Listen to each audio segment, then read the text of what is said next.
ప్రస్తుత పరిస్థితుల్లో బంగ్లాదేశ్ని మనము ఒక శత్రువు దేశముగా చూడాల్సిన పరిస్థితి.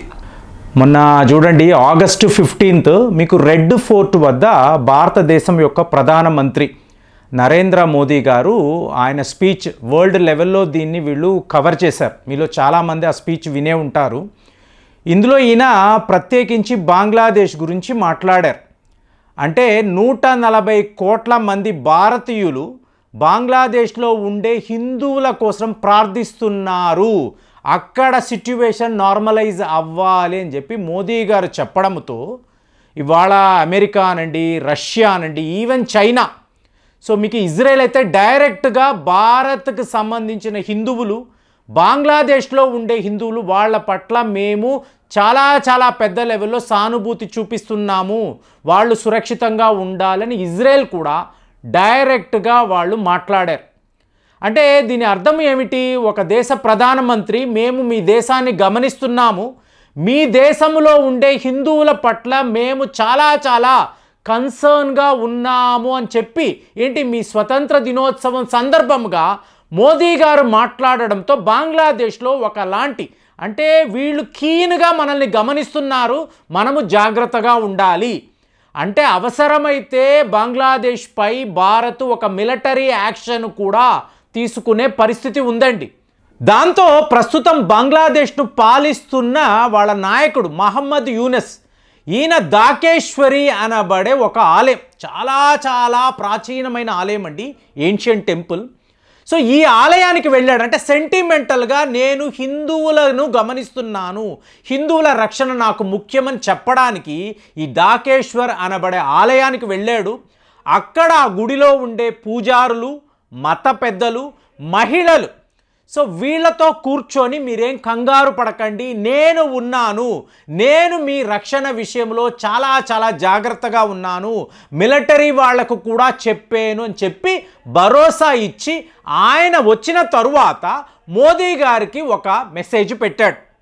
సో ఈ మెసేజ్ను మోదీ గారు ఏంటి ఎక్స్ ప్లాట్ఫామ్లో ట్విట్టర్ ద్వారా తెలియజేశారు. ప్రొఫెసర్ మహమ్మద్ యూనిస్ గారు నాతో మాట్లాడారు. ఈయన ప్రస్తుతము chief adviser government of Bangladesh అని ఈయన క్లియర్గా అందులో రాశారు. ఇది మనం గమనించాలి.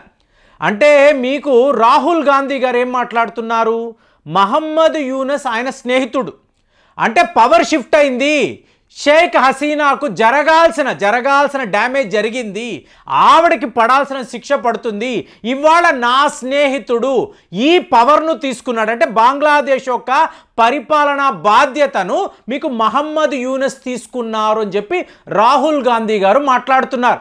ఇక్కడ ఈ స్పీచ్లో ఎక్కడా కూడా మీరు గమనించారనుకోండి, హిందువులు వాళ్ళ రక్షణ ఇలాంటి ప్రస్తావనే లేదండి. అంటే రాహుల్ గాంధీ గారు వరకు ఒక ప్రతిపక్ష నాయకుడు, ఆయనకి మోదీ హిందువులు బంగ్లాదేశ్లో వీళ్ళు ఇబ్బంది పడుతున్నారు, ఈ బాధ్యత వాళ్ళదే, నాకు సంబంధమే లేదు. ఇక్కడే గమనించాలండి. మీకు పివి నరసింహారావు గారు ఆ రోజుల్లో భారతదేశం యొక్క ప్రధాని అయినప్పుడు మనము ఒక ఎకనామిక్ క్రైసిస్లో ఉన్నప్పుడు మన్మోహన్ సింగ్ గారిని ఈయన పిలిచి అడిగారు, ఇప్పుడు దేశాన్ని ఎలా మనము రక్షించాలి, ఇంత పెద్ద ఒక సమస్యలో ఉన్నాము కదా, మొత్తము ఖజానాను వీళ్ళు ఖాళీ చేశారు, గత 30 ఏళ్ల నుంచి ఎటువంటి స్టేబుల్ ప్రభుత్వం లేదు కదా, మరి మనం ఈ ప్రభుత్వాన్ని రన్ చేయగలమా, మీ సలహా ఏంటి, ఈ ఆర్థిక వ్యవస్థను ఎలా మెరుగుపరచాలి అంటే మన్మోహన్ సింగ్ గారు ఒక మాట అంటారండి, మనము మన దగ్గర ఉండే బంగారాన్ని ఇంటర్నేషనల్ మార్కెట్లో ప్లెడ్జ్ చేయగలిగితే మనము ఆర్థికంగా ఒక మాదిరి కుదుట పడవచ్చు, తరువాత గ్లోబలైజేషన్ తీసుకురావచ్చు, ఇది నా సలహా. అంటే ఆయన ఒక ఆర్థిక నిపుణుడు కాబట్టి ఆయన పివి నరసింహారావు గారికి ఈ సలహా ఇచ్చారు.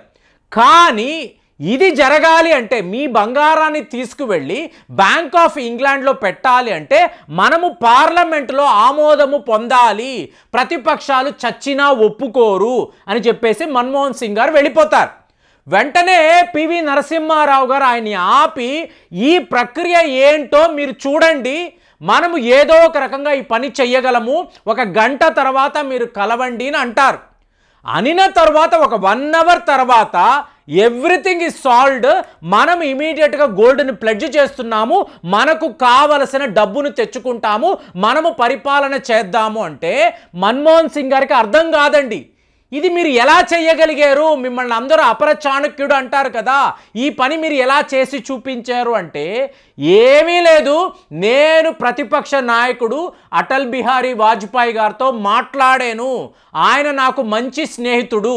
చూడండి, ఇక్కడ దేశము అన్నప్పుడు అందరూ కలిసిపోవాలి. ఇక్కడ రూలింగ్ పార్టీ, అపోజిషన్ పార్టీ అలాంటివి ఉండవండి. ఇలాగా అటల్ బిహారీ వాజ్పేయి గారు ఇందిరాగాంధీ గారి కాలంలో కూడా యునైటెడ్ నేషన్స్కి వెళ్ళి భారత్ యొక్క తీరుతెన్నులు, మన ఫారిన్ పాలసీ గురించి ఆయన మాట్లాడారు. అక్కడ దేశమే ముఖ్యము, మీ పార్టీ కాదు.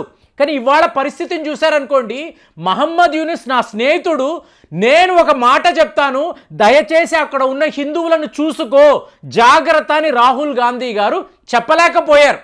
అది కూడా బాధాకరమైన విషయం.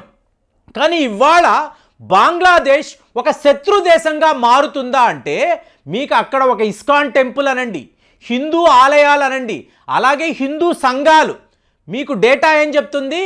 500 ప్రాంతాలలో మీకు దాడులు జరిగినట్టుగా చెప్తుంది అఫీషియల్గా. మరి అన్అఫీషియల్ అన్నప్పుడు పోలీస్ కేసులు ఉండాలి కదండి, మిలిటరీ యాక్షన్ ఉండాలి కదా. గ్రామాల్లో ఏం జరిగిందో మన ఎవరికి తెలియదు. గ్రామాల్లో కూడా హిందువులు నివసిస్తూ ఉంటారు కదా, వాళ్ళ పట్ల, మహిళల పట్ల మీకు వీళ్ళు ఎలా ప్రవర్తించారు నోబడీ నోస్. కానీ డేటాను చూశారనుకోండి, 500 ఇన్సిడెంట్స్ హిందువుల పట్ల బంగ్లాదేశ్లో జరిగినప్పుడు భారత్ ఇంకా చూస్తూ ఊరుకుంటుందా అంటే మీకు ప్రొఫెసర్ మహమ్మద్ యూనస్ ఆయన తన మెసేజ్లో ఇదే మాట్లాడుతున్నారు. చాలా పెద్ద పొరపాటు అయిపోయింది. హిందువులకు ఇవ్వాల్సిన సేఫ్టీ, సెక్యూరిటీ, ఓవరాల్ భద్రత అనేది నా బాధ్యత, నేను చూసుకుంటాను, దయచేసి మమ్మల్ని క్షమించండి అంటే ఏంటి? భారత్తో మాకు ఉండాల్సిన ఈ సత్సంబంధాలు ఇలాగే కొనసాగాలి. ఫ్రెండ్స్, ఒక్క విషయాన్ని గుర్తుపెట్టుకోండి, బంగ్లాదేశ్ కూడా రేపు పాకిస్తాన్ లాగా మారింది అనుకోండి, భారత్ ఏ లెవెల్లో వాళ్ళని టార్గెట్ చేస్తారు అంటే ఇవాళ కూడా, ఇది ఎలా చెప్పాలంటే, మీ స్నేహితుడు అమెరికాలో ఉన్నాడండి, క్లోజ్ ఫ్రెండ్, సడన్గా మీ ఇంట్లో ఒక అగ్ని ప్రమాదము జరిగింది, మీరు పొరుగువాడికి ఫోన్ చేసి రండి మాకు సహాయం చేయండి అని అడుగుతారా? లేదా అమెరికాలో ఉండే మీ ఫ్రెండ్కి ఫోన్ చేసి ఒరే నా ఇల్లు తగలబడిపోతుంది, అమెరికాలో నుంచి నీళ్లు జల్లు అని చెప్తారా? చెప్పలేరు కదా.